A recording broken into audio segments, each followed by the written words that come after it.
കേരളീയ കലകൾ. ഒരു നാടിൻ്റെ കണ്ണാടിയാണ് കലകൾ. ഒരു ജനസമൂഹത്തിൻ്റെ സാമൂഹികവും സാംസ്കാരികവുമായ പൈതൃകത്തെ ആ നാട്ടിലെ കലകളിലൂടെയാണ് നാം അറിയുന്നത്. കാവുകളും കൈതക്കാടുകളും കണ്ണാന്തളികൾ കണ്ണുതുറക്കുന്ന പുൽമേടുകളും ഉള്ള കേരളത്തിൽ നിരവധി കലാരൂപങ്ങൾ വളർന്ന് പുഷ്ടി പ്രാപിച്ചിട്ടുണ്ട്. ഏതുതരം കലാരൂപം ആയാലും അതിന് പിന്നിലുള്ളത് മലയാളിയുടെ സൗന്ദര്യബോധമാണ്. കലകളുടെ വിളനിലം എന്ന് ഇവിടം സന്ദർശിക്കുന്ന ആരെക്കൊണ്ടും പറയിപ്പിക്കുവാൻ പാകത്തിൽ കലകൾ കേരളത്തിൽ ഉണ്ടെന്നതാണ് സത്യം. കേരളത്തിൻ്റെ കീർത്തി മറുനാട്ടിലും എത്തിച്ച മികച്ച കലാരൂപം കഥകളി തന്നെ. ഇക്കാര്യത്തിൽ തർക്കം ആർക്കുമില്ല. കടൽ കടന്ന പെരുമ മറ്റൊരു കലാരൂപത്തിനും കേരളത്തിൽ ലഭിച്ചിട്ടും ഇല്ല. കൊട്ടാരക്കര തമ്പുരാൻ ആവിഷ്കരിച്ച രാമനാട്ടത്തിൻ്റെ പരിഷ്കൃത രൂപമാണ് ഇന്നത്തെ കഥകളി എന്ന് പൊതുവെ വിശ്വസിക്കുന്നു. മഹാകവി വള്ളത്തോളിൻ്റെ ദീർഘവീക്ഷണത്തിൽ സ്ഥാപിതമായ കേരള കലാമണ്ഡലം കഥകളിയെ ചിട്ടയോടെ വളർത്തുന്നു.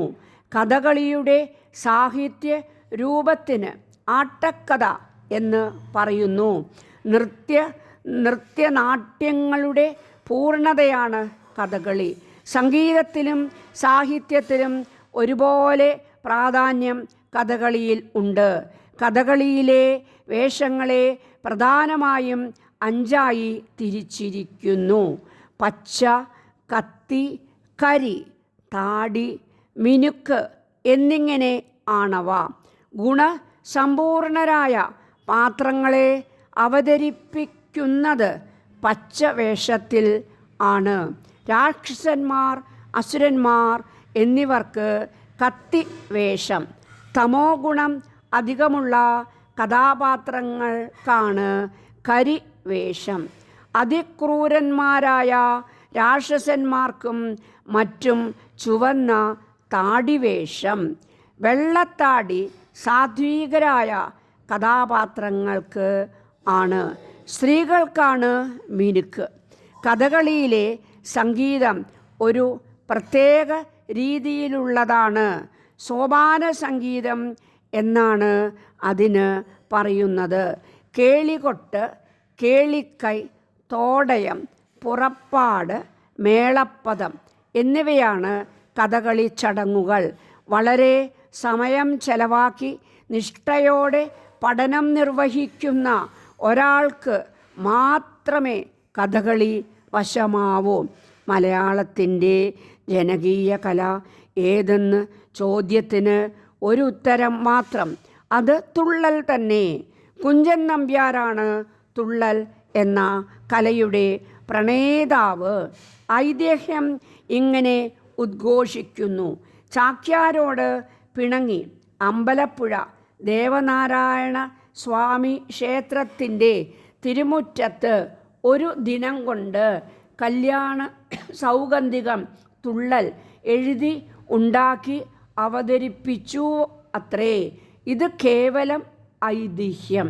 വളരെ നാളത്തെ ചിന്തയും ഒരുക്കവും തുള്ളൽ അവതരിപ്പിക്കുവാൻ നമ്പ്യാർക്ക് വേണ്ടി വന്നു എന്നതാണ് സത്യം. ചാക്യാർ കഥ കേവലം ഒരു നിയോഗം മാത്രം. സാധാരണ ജനങ്ങൾക്ക് മനസ്സിലാവാൻ കേരള ഭാഷ തന്നെ വേണം എന്നും സംസ്കൃതം പാടില്ല എന്നും കർക്കശ നിലപാട് സ്വീകരിക്കുന്ന തുള്ളൽ കഥാകാരൻ 3 തരം തുള്ളലുകൾ ആണ് അവതരിപ്പിക്കുന്നത്: ഓട്ടൻ തുള്ളൽ, ശീതങ്കൻ തുള്ളൽ, പറയൻ തുള്ളൽ എന്നിങ്ങനെ ഇവയെ വേർതിരിക്കാം. വേഷത്തിലും പാടുന്ന പാട്ടിൻ്റെ താളത്തിലും 3 രൂപങ്ങൾക്കും ഭേദമുണ്ട്. കഥകളി പോലെ ഉടുത്തൊരുക്കിന് പ്രൗഢമായ സാധനങ്ങളൊന്നും വേണ്ട തുള്ളലിന് എന്നത് ആ കലാരൂപത്തിൻ്റെ പ്രചരണത്തിന് കാരണം ആയിട്ടുണ്ട്. സാമൂഹിക നവോത്ഥാനം ആണല്ലോ കലകളുടെ കടമ.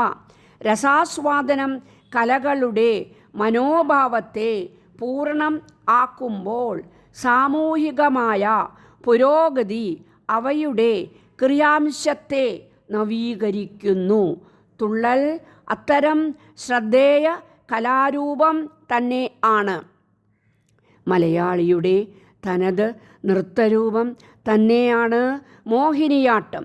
അത് മോഹിപ്പിക്കുന്ന നൃത്തം തന്നെ ആണ്. ഉടുത്തുകെട്ടും ഒരുക്കും ആരെയും ആകർഷിക്കും. തമിഴ്നാട് സ്വദേശി ആയ വടിവേലുവാണ് മോഹിനിയാട്ടം ചിട്ടപ്പെടുത്തി എടുത്തത് എന്നാണ് വിശ്വാസം. ഗർഭശ്രീമാനായ സ്വാതി തിരുനാൾ മഹാരാജാവ് മോഹിനിയാട്ടം പരിഷ്കരിക്കുന്നതിൽ ഏറെ ശ്രദ്ധ വച്ചിട്ടുണ്ട്. ഈ കല രാജകൊട്ടാരങ്ങളുടെ അകത്തളങ്ങളിൽ ഒതുങ്ങുകയും കൊട്ടാരങ്ങളുടെ നാശത്തോടെ തകരുകയും ചെയ്തു. ഈ അപജയം അല്പമെങ്കിലും മാറിയത് വള്ളത്തോൾ കലാമണ്ഡലം സ്ഥാപിച്ചതിൽ ഊടെ ആണ്. ഭരതനാട്യം മോഹിനിയാട്ടവും അവിടത്തെ പ്രധാന പാഠ്യ വിഷയങ്ങൾ ആണ്. ചാക്യാർകൂത്തും കൂടിയാട്ടവും കേരളത്തിലെ രണ്ട് പ്രധാന കലകൾ തന്നെ ആണ്. ചാക്യാർകൂത്ത് കൂത്തമ്പലത്തിൽ ആണ് അരങ്ങേറുന്നത്. എന്നാണ് ഈ കലാരൂപം കേരളത്തിൽ പ്രചരിച്ചത് എന്ന് പറയാൻ ആവില്ല. ക്ഷേത്രകല ആണിത്. രാജാക്കന്മാരുടെ പ്രോത്സാഹനം ഈ കലയ്ക്ക് ഉണ്ടായിരുന്നു. കുഞ്ചൻ നമ്പ്യാർക്ക് ചാക്യാർകൂത്തുമായുള്ള ബന്ധം പ്രസക്തമാണല്ലോ.